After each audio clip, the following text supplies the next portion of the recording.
Today on the Security Weekly News, from all the way back in October of 2018, Russ was taking the helm because I must have been away and explained the basics of TCP/IP networking for you. If you want to share that with your friends and family, check it out.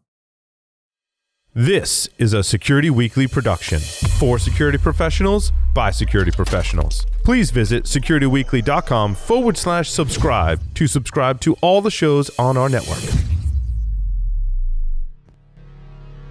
Welcome to Secure Digital Life.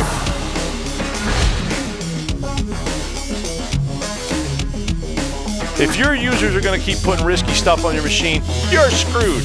So Top can help us understand the complexity of blockchain. I was reading through the show notes, man. Oof. In binary, it would be 001. Who cares? But it's probably not significant anyway. Be like you're looking out through the HAL dot, like, oh, hey Dave. It's like Sims, but with, It would be like Sims. Instead of AI, it's only.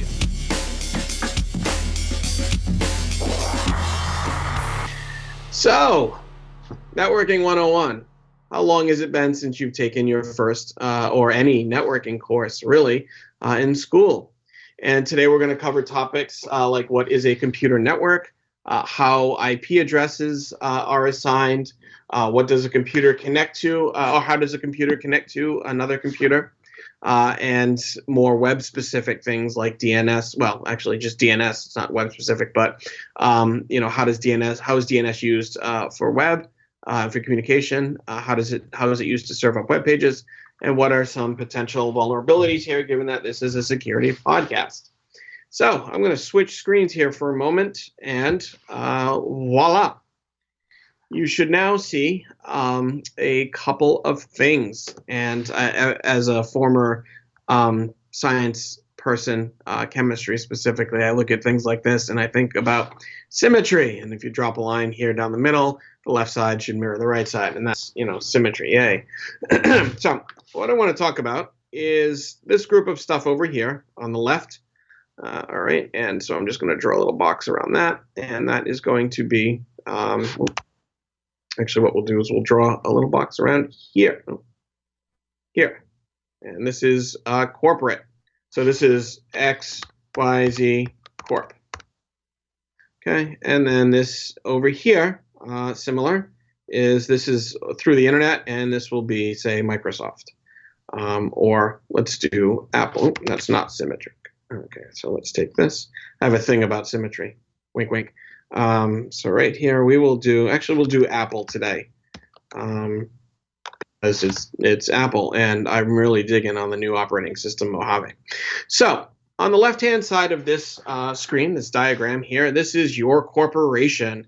And in your corporation, you can even use your house as an example. In your corporation, we have a bunch of computers known as hosts. And a host doesn't have to be a computer. A host can be a cell phone or a tablet or now watch or a PlayStation, whatever. Anything that connects to a network is a host, okay? And that host contains a NIC or a network interface card, which we've seen here.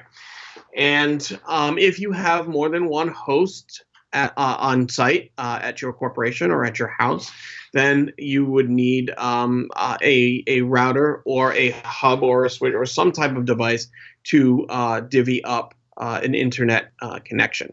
Okay, so we have these three pieces of necessary equipment here, which takes the internet signal that you get from your ISP or internet service provider, like, for instance, Comcast or Cox or Verizon, or Clear Channel or wherever you may get, or Full Channel, excuse me, not Clear Channel, Full Channel or Spectrum, wherever you might get your internet from, and that's a paid service. So that connection plugs into usually a router, and on the home level, and then that router is responsible for divvying up that signal into multiple machines. So more than one host can use the internet at any given time. Okay, this little icon represents the INET, the internet. Okay, and it's usually indicated by a cloud. There's a globe here to show that it's a wide area, or internet is a wide area network. It connects multiple giant or smaller LANs via WAN. Okay, so it's a global area, wide area network. So that's the internet. And then over here on the right hand side of the screen, we have the same setup that Apple has. Again, oversimplifying just for the sake of how a network works. Again, oversimplifying here. So again, there's a series of networking equipment. We'll use a router here, and that router connects multiple hosts at Apple. Okay, so how does all this work? How does all this come together in a network? So what happens is, a computer, when it turns on, a host, when it turns on, initiates the NIC, or the network interface card, and that NIC calls out to, or may not, but it in one case it calls out to a special type of server to get an IP address. An IP address is an address that a host uses on a network, and it's required. And that host address, that network address, that IP address can be assigned in one of two ways: dynamically, using a special type of server that I alluded to a minute ago called a DHCP server, which in a router, a consumer router, is in here. It's actually stored in the router itself, DHCP server. Okay. And then so the DHCP server sends an IP address to a host, or to a NIC, I should say. All right, it's again oversimplified, but we'll get into the logistics in a minute. Another method of assigning an IP address to a NIC is through static assignment, and that's something you would work with a network administrator to do. The network administrator would give you an IP address and a subnet mask, and you would put that information in either Windows or Mac or whatever device you're using, Android, iPhone, and you would plug that in manually, and then that would let you on the network. Okay, so one of the first pieces of information that you need to get on a network is an IP address, and then subnet mask, a gateway, and let's say that's it for right now. So if an IP address is dynamically assigned, which in residential settings they mostly are, that means that a DHCP server steps in. Okay, a NIC, when it's initialized, calls out to a DHCP server, which in this case is embedded in the router that you have at home, and the NIC says, "Hey, DHCP server, I want to get online, and I need an IP address. Here is what's here's how you can identify me," and that is known as a MAC address. And a MAC address is basically the social security number of your NIC, and it's unique throughout the world. There are no two MAC addresses the same. Okay, they can be spoofed, but let's not talk about that now. Let's keep it simple. The MAC address on a NIC is how the DHCP server identifies that particular host versus another host. So this NIC right here that we're looking at has a specific MAC address that is baked in to the hardware. And then the DHCP server says, "Okay, Mr. Host, or Mrs. Host, whatever, what is your MAC address? I need to look you up on my MAC address filtering table to make sure you're not prohibited from the network."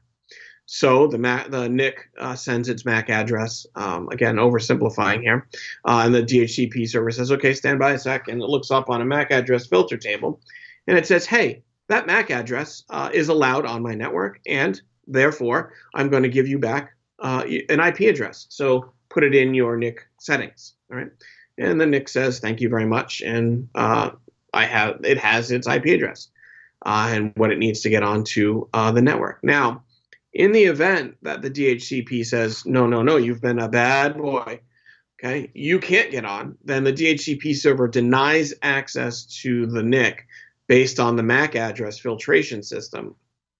And it says, you can't get on my network, and therefore getting this machine, which contains this NIC, to this machine, which contains this NIC, is not going to happen, because the router is sort of the traffic cop, which says, yes, you can go through, or no, you can't. And so then that's what happens there. So let's for sake of argument, say that this computer here, this host, and this NIC are being allowed onto the network via the DHCP server. They get an IP address, and what happens next? That IP address is known as a private IP address. And a private IP address is an IP address that is unique to the network on which it is on, okay, but it is not routable. And a private IP address, you probably have seen something like that before, looks something like, can look something like this, 192.168.24.35, okay? And you can have those IP addresses on your network as long as they are unique to the network.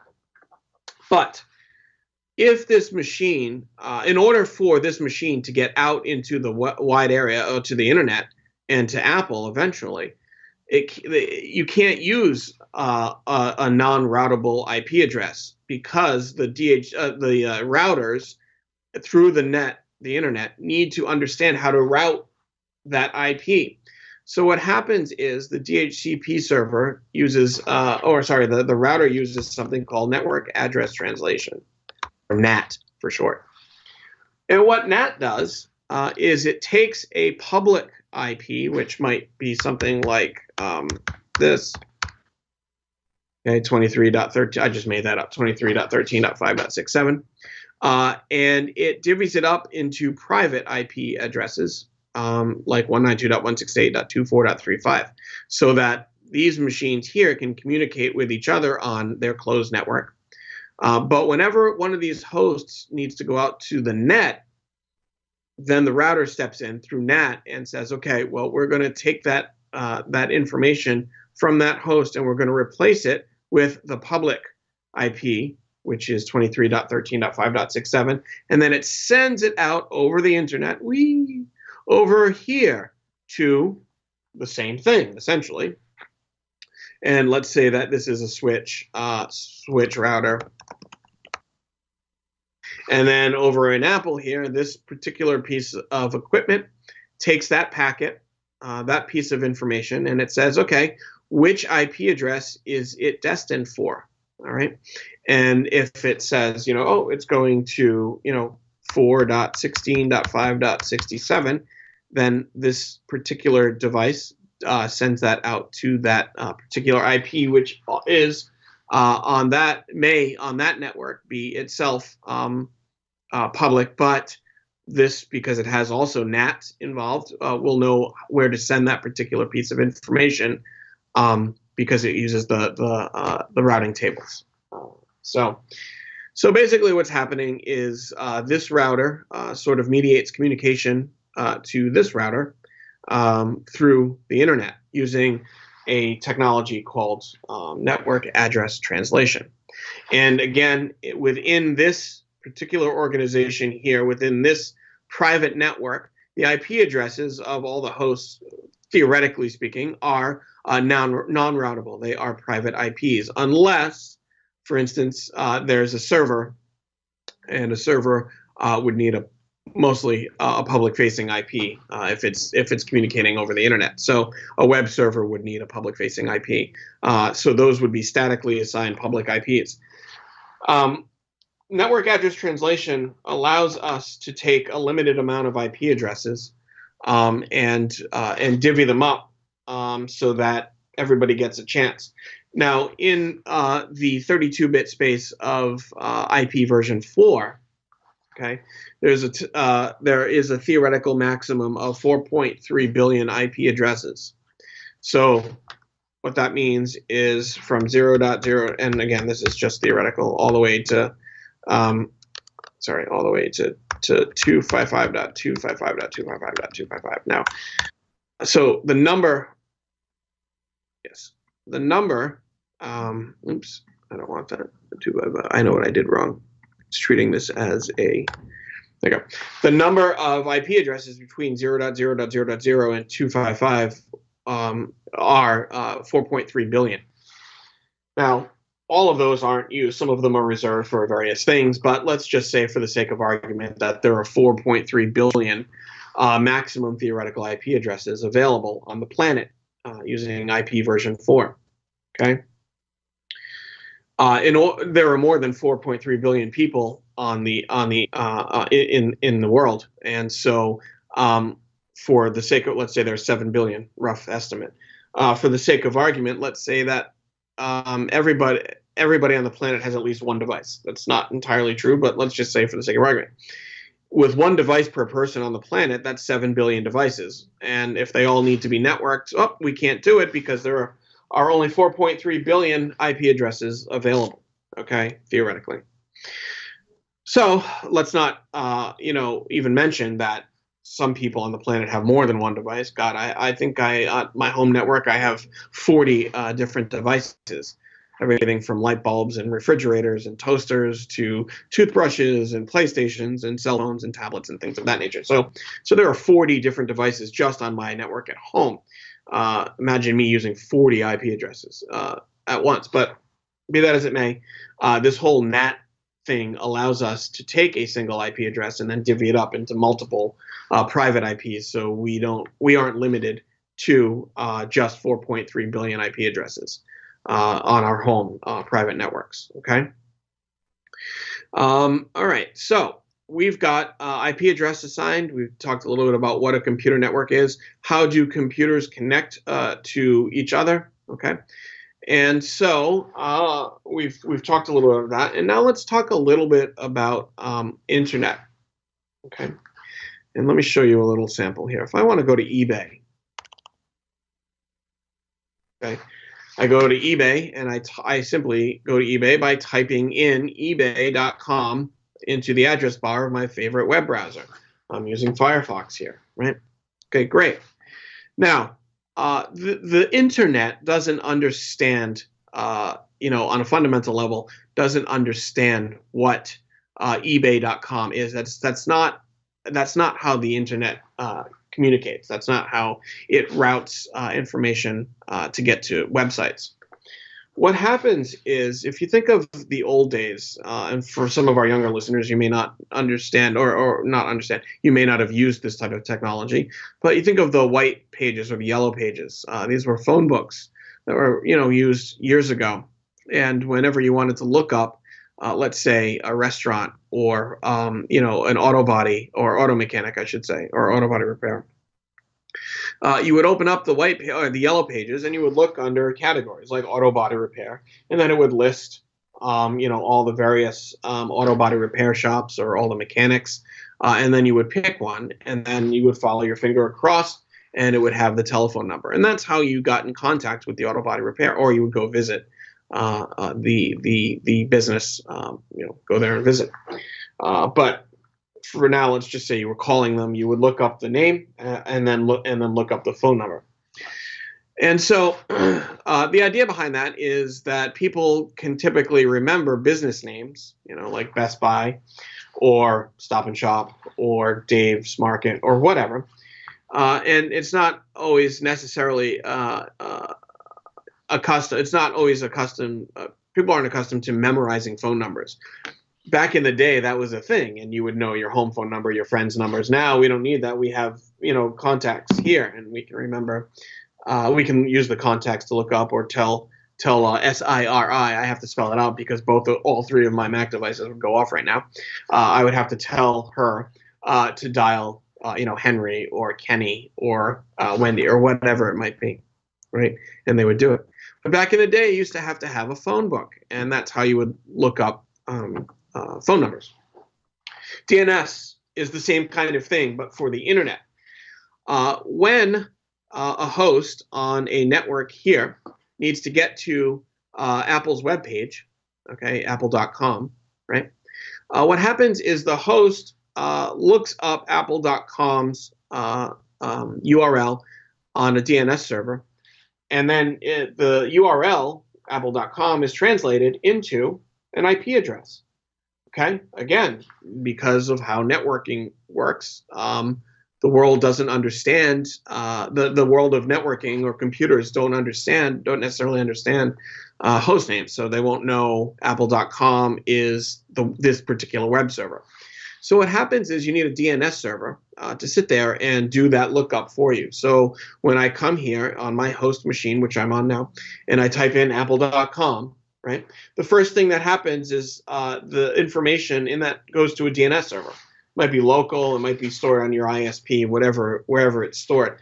Is you look up the DNS server, and the DNS comes back and says, okay, host, you want to get to IP address 15.35.6.41. Okay, I won't remember that, but that's where it says. So the packet is routed over the internet to the web server at apple.com, which is that IP address I just set. Actually, how about we just do a quick legitimate lookup. I'm going to open up terminal. I'm going to use the ping tool. I'm actually going to use eBay because I know it works. I'm going to look up the IP address for eBay's website, and it's 66.135.216.190. So what's happening here is I've resolved through DNS resolution, name resolution, a ping has resolved eBay.com's web server into this particular IP address here. And just to show it to you, it's 66.135.216.190. Forgot it already. 135.216.190.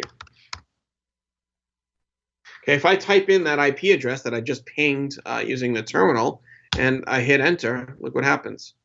It takes me right to eBay, right? So in this particular example, you can get to eBay's website either through